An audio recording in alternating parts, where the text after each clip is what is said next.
Ah, não, por favor, eu gostaria de fazer uma narração dramática disso, se vocês me permitirem. Claro, pode Porque ir, vocês vão me amigo. desculpar, tem quem goste mais tem quem goste mais dos personagens, né, ou dos cinco principais, tem quem goste dos Cavaleiros de Ouro, mas o meu personagem favorito, disparado, é Guild, o mestre de Nick. Mas não tem assim, ele é o melhor personagem, cara, disparado, é o mais simples, o mais fácil de entender, o que é... Ah, não. Por favor, me deixa contar a história do mestre do Ikki, cara, Vai em porque essa frente. história é sensacional. Ikki de Fênix, né? Ele vai pra Ilha da Rainha da Morte para poder passar em seu treinamento incrível com Guilt. Pouco ele sabia que Guilt tinha, há poucos anos atrás, ou algum tempo atrás, ido para o santuário e voltado como um personagem completamente diferente, uma pessoa completamente diferente. Isso é uma coisa que a sua filha, Esmeralda, mesmo fala para Ikki. Bom, quando o Ikki começa... Pode falar, que você comentar Não, alguma não, coisa? ô Felipe, deixa ele contar a fanfic dele, daqui a pouco a gente revela que ele tava no golpe fantasma de Fênix. Tá bom, depois vocês revelam, mas deixa. Isso. É só uma. Eu vou contar um geralzão assim, depois vocês podem vir vocês podem vir com o olhar da verdade Isso. depois, então. Mas olha só, o treinamento de Ikki é basicamente o seguinte: imagine o seguinte, você é um moleque de 7 anos de idade que chega na ilha para um treinamento. E você é treinado por um homem adulto que lutou a vida inteira. E o seu treinamento consiste basicamente em ser espancado todos os dias até perder ou ficar inconsciente, certo? Isso é o básico. Seu mestre quer te ensinar a martelar apenas uma única coisa na sua cabeça: o poder do ódio. O poder do ódio. Ele martela isso na sua mente e no seu corpo diariamente para te transformar em uma pessoa que só pensa em raiva, ódio e vingança, né? Aliás, uma das frases dele é: amor e piedade são inúteis. O ódio é a única fonte de força. Então, a única ilha de esperança que Ikki tem ali no meio daquela ilha chamada Ilha da Rainha da Morte é uma garota chamada Esmeralda. Isso. Que é, por sinal, a filha do mestre, né, que trata os seus ferimentos diariamente. Ou seja, ele é passado por uma sessão de espancamento todos os dias e depois tem a Esmeralda que cuida dos seus ferimentos, né? Uhum.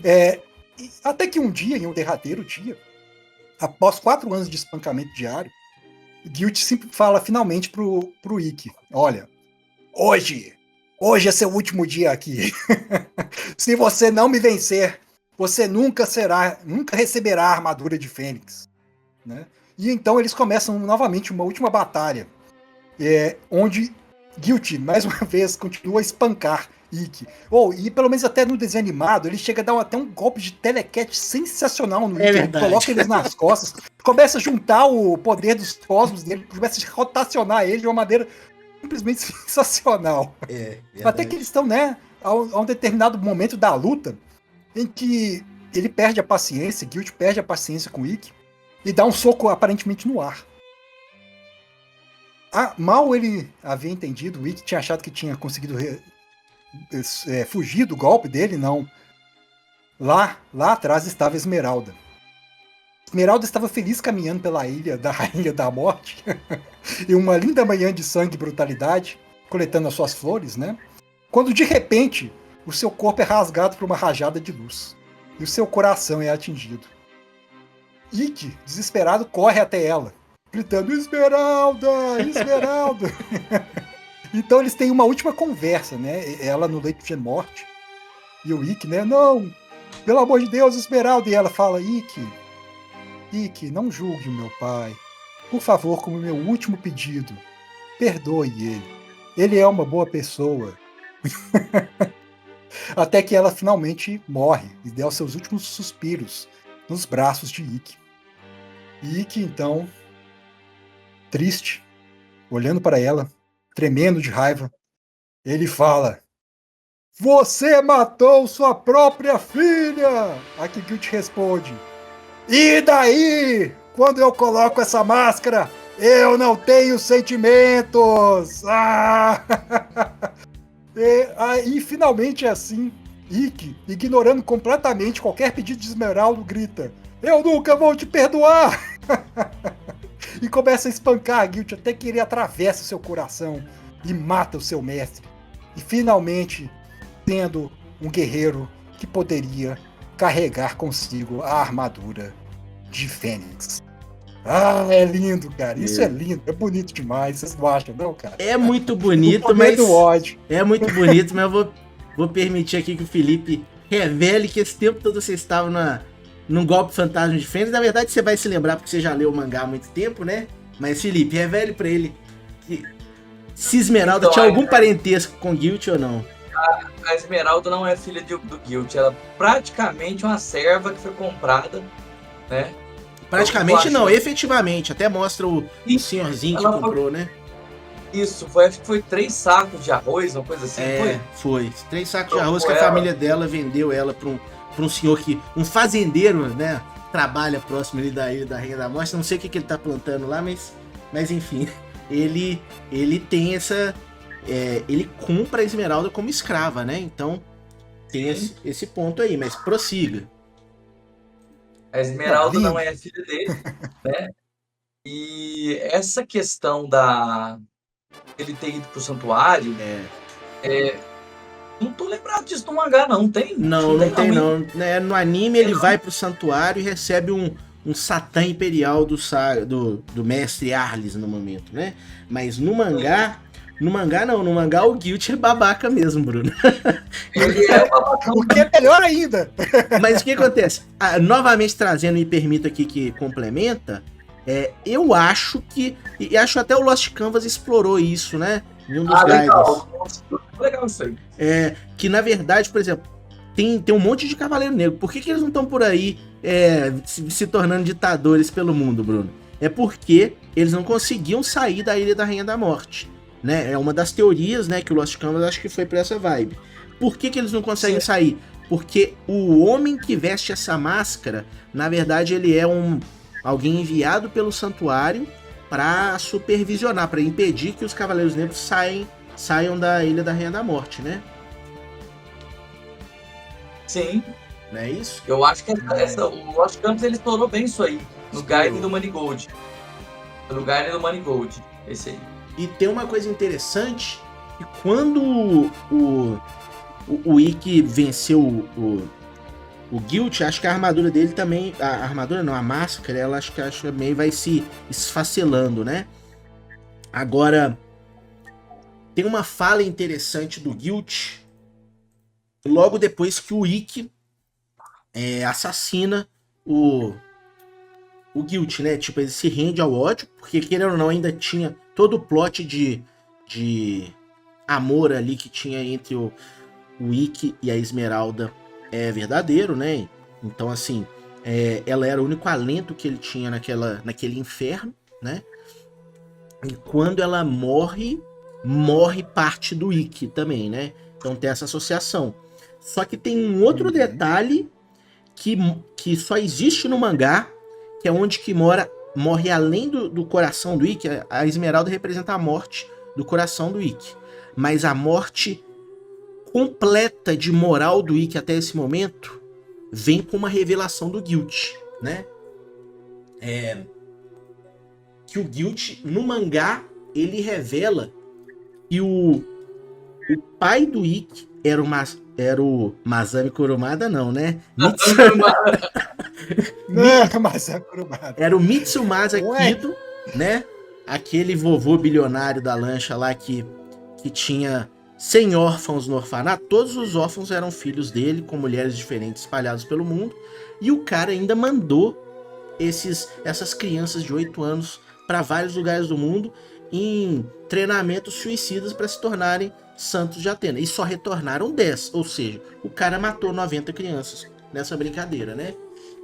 E quando o Ikki fica sabendo disso, o Ikki entra numa fúria ainda maior do que da morte da Esmeralda. Ele surta. Porque o ódio que ele passa a ter do Mitsumasa Kido é tão grande que ele fala assim: eu vou voltar pra matar esse cara e qualquer pessoa associada a ele, inclusive você, Shun, meu irmão, porque você também tem o sangue dele.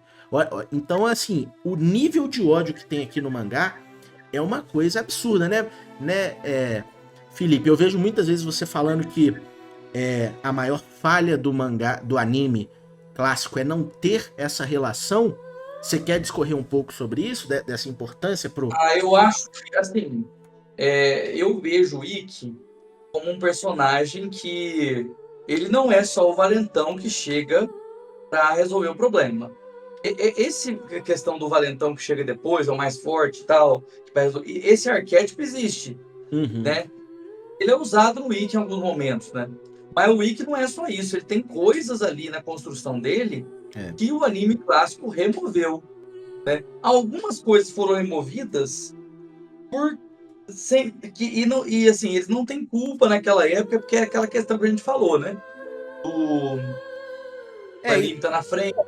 Tem uma certa... A censura psicológica é muito maior do que a de violência explícita, né? Querendo ou não, o fato do Mitsumasa Kido ser pai de todos os filhos, a Esmeralda ser escrava, né? Tudo isso são inconveniências para você apresentar Tem uma entrevista, Victor, perguntando pra Kurumada como que era esse negócio aí dele ser pai de todo mundo e tal, né? Aí teve isso?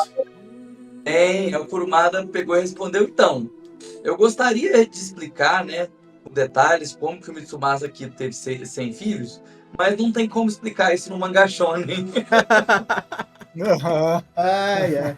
Pois é. Ó, fazendo uma provocação de teorias famosas aí, se você for na mitologia grega, você também vai ver como que deuses tinham centenas de semideuses filhos aí também, né? Mas é porque tem essa teoria, né? Nunca saberemos, talvez saberemos, né? Mas vai demorar, né? Porque não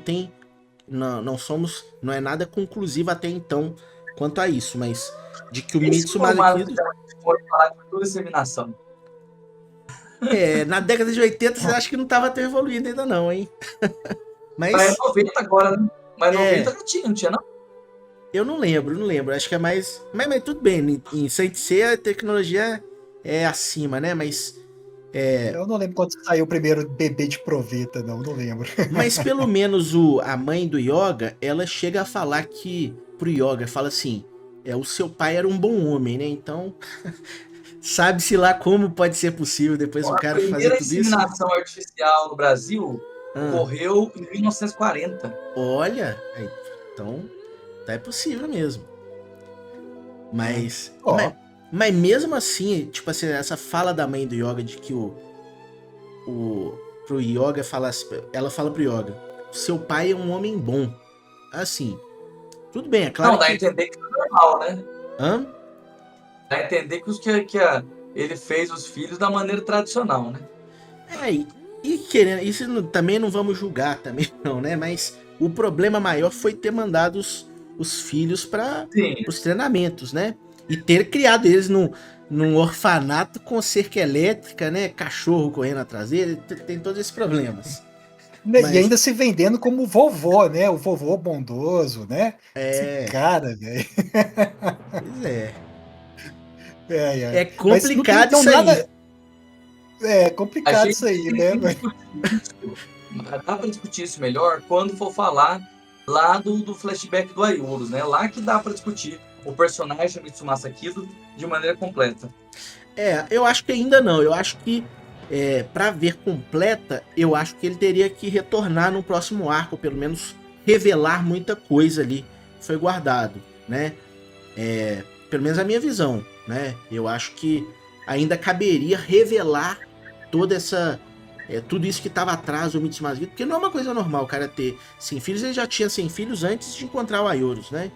Então, assim... mas tem um ponto também, a gente não sabe a idade exata dos outros 90, né?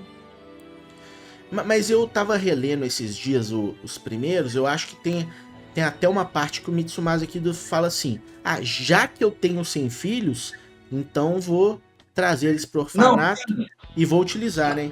Então não foi uma... Mas pode ser que os outros 90 sejam mais velhos que o Ikki, tem 16, 17, 18 tem a anos. Seika, né? A Seika também. A Seika a gente não sabe se é filha dele, né? Provavelmente era, porque tava no orfanato também. Provavelmente era, então. E a Seika é mais velha que o Ikki, não é não? Eu acho que deve ser, a gente não sabe a idade dela, né? Mas pode ser da mesma idade, pelo menos, né? Ela é irmã do Seiya, mas não significa que não possa ser uma irmã de meia-irmã, né? Não Pode- sei. Mas provavelmente ela é irmã do filho do Kid também. É porque ela foi levada pro orfanato, né?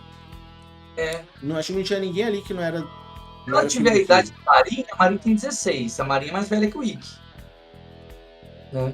É, pois é. Mas. E isso é interessante porque no mangá fica bem claro que a Marin mostrou o rosto dela pro Seiya. Então essa confusão que o anime tem muitas vezes, de muita gente achando que é a irmã dele, desde o primeiro capítulo a gente já sabe que não é, né? Mas curiosidades. Agora, uma fala interessante é que nesse momento que o Ikki se rende completamente ao ódio, né? Depois que ele mata o Gillit revela isso pra ele.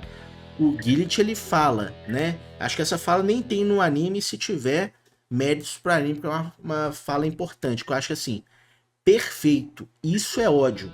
Você acabou de morrer junto com suas lágrimas e renasceu Nossa. como santo de Fênix que nunca mais vai derramar uma lágrima sequer.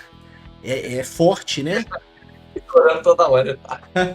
É muito forte assim essa transformação do Ikki. E depois quando a gente for ver a redenção dele, né? Tá vendo? Sim. Como é que o Guilt é um excelente mestre, cara? É bom demais. Mestre não é não, mas obstáculo pra vida é, né? Porque um antagonista, ele é um perfeito assim, aquele subantagonista ali que você vai ser pra dar o crescimento, né? Ou pra mostrar um desafio ali pro personagem, com certeza. Até porque ele, como a gente sabe pouco sobre ele, tanto que ele fica atrás de uma máscara, ele é mais como se fosse o elemento do ódio encarnado, né? O Guilt, não é isso, Bruno? É isso, não precisa, cara. Não precisa mostrar por quem está atrás da máscara. O que importa é a máscara. Quando ele coloca a máscara, ele não tem sentimentos. Isso que importa, bicho. Mas assim,